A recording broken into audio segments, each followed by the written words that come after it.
अरे प्रथम सोमर लौर श्री गणपति को बुद्धि के देवन आज सभा में लाज रखो रे तुम मुहसन पिया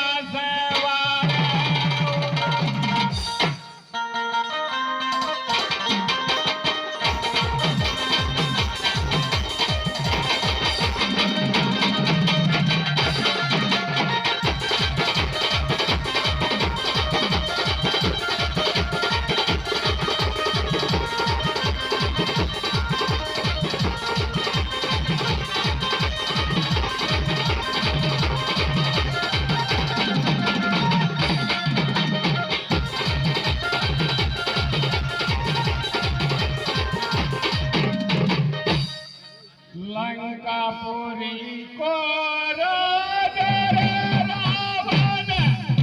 सीता रे ले गो चोरा जहाँ वो तारो रे आसक वाटिका सीता मन पछताए रे।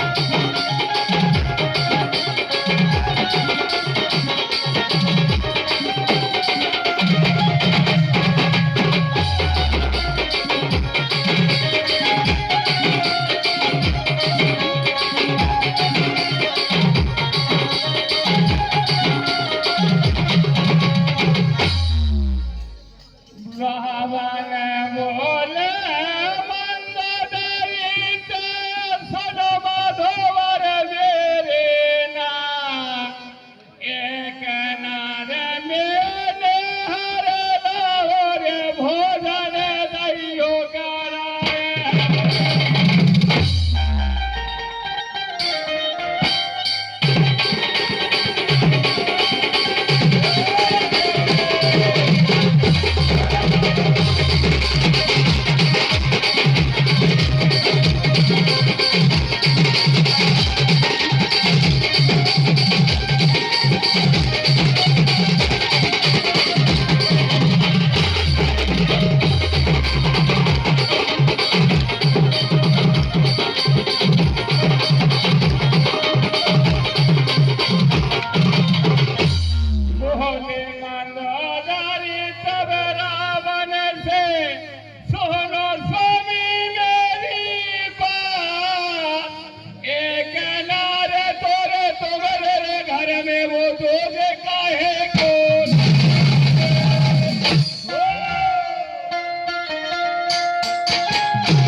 ऐसो भोजन मैं न करूं माता, ऐसो बहन सोहा कामरे जाओ रे आसुद बाटे का मैं जाऊं राम के।